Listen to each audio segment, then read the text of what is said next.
What's up, guys? My name is Justin. Welcome back to the channel. Today we are back on Assetto Corsa, driving a car that is another one of my kind of pie in the sky, ever win the lottery or found a tech startup kind of cars.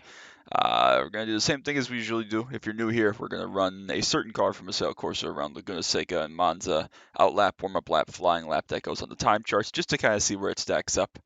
And then we'll see what the list looks like when I get through it. But today, very special car, as I mentioned, is of course the Porsche 911 Turbo S. I think this is a 991 gen. I don't think the 992 is on here because that was like 10 years ago that this came up. But anyways, we're going to get right into it. Um, it's still a street car, so it's not going to be an absolute monster, but it is a very, very, very fast street car. I promise you that. Um, yeah, it looks like this car is like sequential, which I guess makes sense. It's a PDK in this car, obviously, so I shouldn't need to blip this car, I don't think. Man, does it sound nice though. Got that Porsche 6-cylinder behind us. Of course, rear engine going to be a little bit different weight distribution, excuse me. I can English, I promise.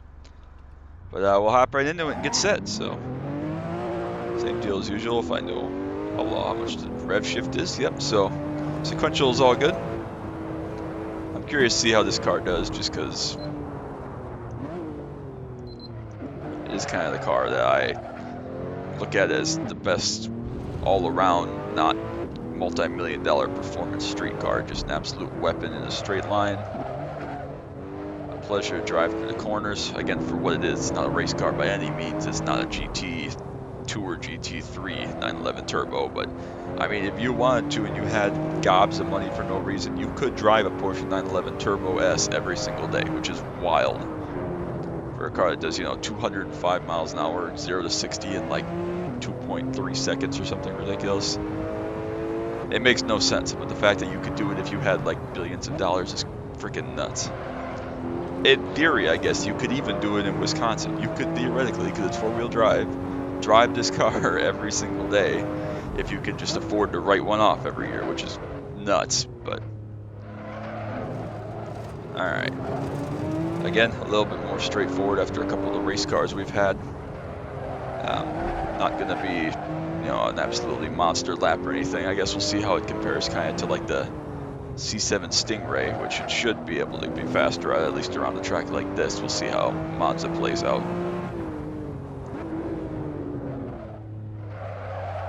Obviously, four-wheel drive giving us a pretty good launch off the corners, especially when I dip wheels in the dirt right there. But we'll come around and we'll start our warm-up lap here.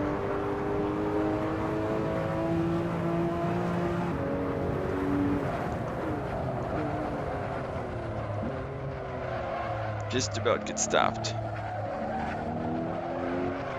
Oh, a little bit understeer again. Four-wheel drive kind of launches you straight. It is still a street car. You gotta remember that, Justin. You gotta tone it back a little bit. Four-wheel slide drift there. When you overdrive corners in a car like this, you do kind of pay the price for it on exit. Try to get turned in earlier. A little bit of a different car than the Praga and the Mercedes Sauber C9, of course. Or should I say a very different car, other than the fact that they share rear engine. Even though I think they're mid-engine anyways, so that makes no sense, but we'll go with it. Super fun car. I definitely wanted to put this on my list though, because it is kind of the only one of my sort of dream cars, I guess, cars that I look up to, have affinity for on Assetto Corsa, because of course there's no Camaro ZL1, there's no Camaro of any kind, unfortunately. And there's no like Lexus LFA or not LFA, excuse me, RCF. Anything like that I, in theory could just buy someday with a normal person's salary if you save right. But this car is not that car.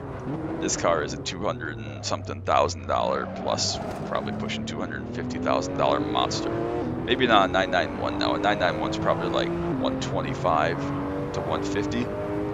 But a 992 with the stupid launch control that no one would ever need to use is absolutely bonkers. And that's overpriced. Anyways, we're on to our flying lap here. Much better than turn one. Brake a little bit earlier, not just floor it on exit to make sure we get turned. 36.81 was our warm-up lap. See how that stacks up. A little bit of curve there, no harm. Again, if we do dip wheels like that just slightly, not a problem. Keep pulling. There we go. It turned in decently through there. Fun car drive, very predictable, a lot like the Praga, but in a different way, if that makes sense.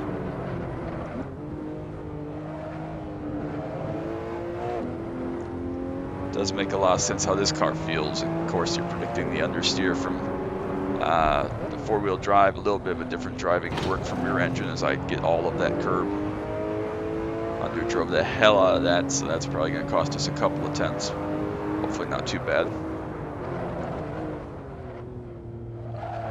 Turned in there, over the corkscrew, use all the apron on the way down, straighten it out.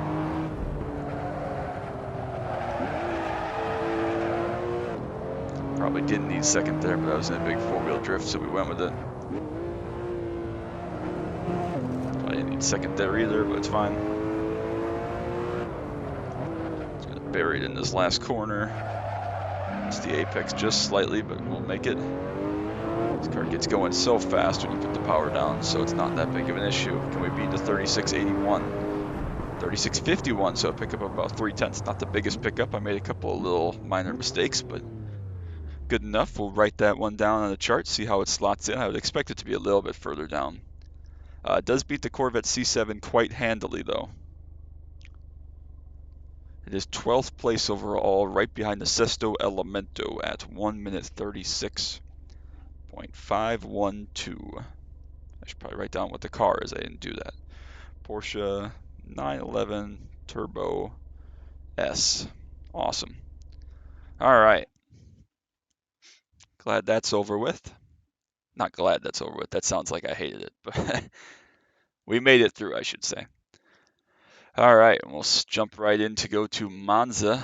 Not sure how this is going to go. It's a very, very different track, obviously. Monza is. You know, it's just it's the kind of track where you look at it and you say, you know, that car could be fast, should be fast, whatever. But I'm not sure if it's gonna be fast. It's just a tricky track for a car like this. It kind of has unique kind of look prospects just because it has very long straights, which this car should excel at, but very long winding corners through like a Scari Parabolica, which this car will almost certainly not excel at. So that's something we're gonna have to look into here as we hop on track. Same deal as usual. Not gonna mess with any of the setup properties or anything, obviously, which you already saw at Laguna. And just finish this out lap, see if we can get some markers down for braking. And then we'll go for our warm-up lap in our flyer. No idea what to expect from this car.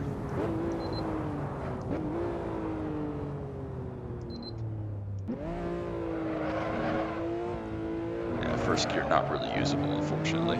Maybe in the first chicane, but that's probably about it.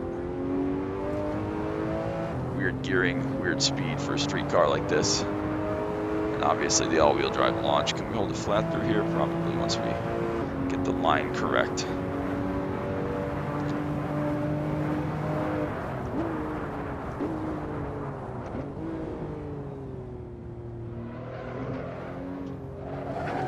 Don't want to use too much curve there, but a little bit of understeer. Not ideal.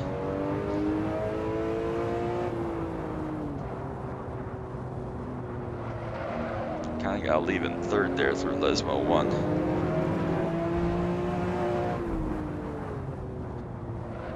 And again through Lesmo 2. Kind of between gears. I mean, not really. We're at the bottom of third gear, but still.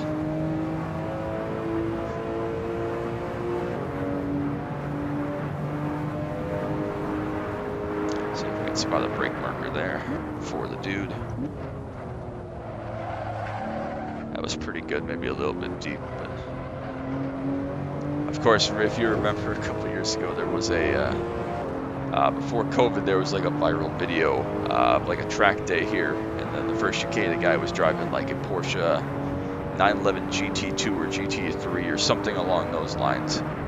Try 150 here for the Parabolica, and he went smashing into like a Pagani Huayra or something. And like, this is like the original of those like memes that was like, you crashed into a what? Like, the insurance company freaking out at, you know, This guy who has some money, he has a Porsche 911 something, smashing into like a multi-million-dollar hypercar. So let's avoid that. Of course, I'm the only one out here today, so that shouldn't be a problem. I'll try braking 200, see if we can get stopped. That was a little bit deep. We got stopped, but not going to be the fastest thing ever. That crap factor just about crawling. We'll grab first. Got brake for 4, 200 for turn 1 there. Curve grande, see if we can get this little bear with the proper apex with the proper line. Yeah, no problem, easy flat. So again, we'll brake at 200 for this.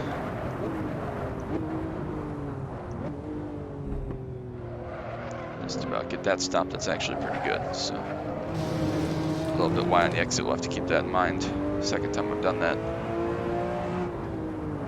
Try second here, see if it's short enough. No, second doesn't really work, so gonna have to be third through both the Lesmos.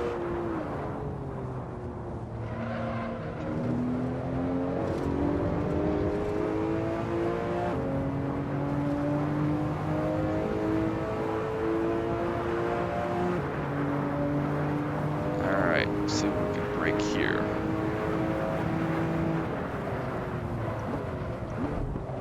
Oh, a little bit deep in there that time, so we'll have to back that up a little more. Get to that previous brake marker. We'll try on the fast lap, see how that works out. Just about keep it on the track there. Grab 5th down here towards Parabolica. Brake it 2, we'll brake it 150 again, that's fine. Seemed like it worked good enough. Gonna need 3rd through there if I don't go flying off through the entry, that's ideal. Alright, so not the best warm-up lap ever by any means. A lot of mistakes, a lot of missed brake zones, but we'll go for it. Start our flyer here. One was a 2:03.24. Not the best lap ever, but gives me a little bit of hope that we can get 2 minutes, perhaps. Go with about 2:25 here, see if we can get the thing stopped. We do. Oh, you saw that. I tried to get back on the throttle, and the 4-wheel drive just would not have it.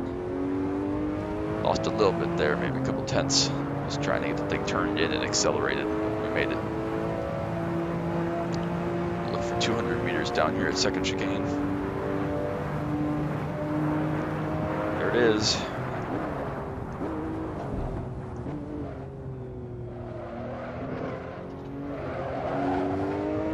Waited a little bit longer on throttle there. Did get it through there without dropping the wheel. Did just about get up to the chip there in 3rd gear, but it's fine. Pretty good through Lesmo 1 actually, maybe a little bit too slow. We made it. Again, pretty good through Lesmo 2. Got turned in nicely, just a minor slide. Run down now to Ascari. Hopefully not die, that'd be ideal.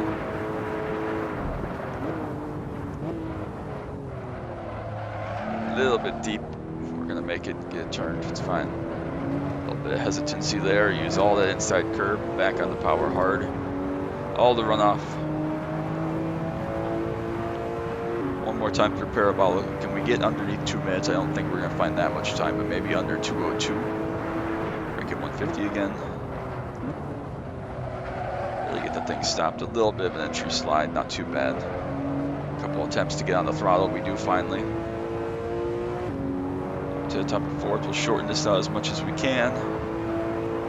Lap time for the 911 Turbo S, 2 minutes, .363. You know, I think I could probably get under 2 minutes. I wasn't optimistic about that, but we found a lot of time.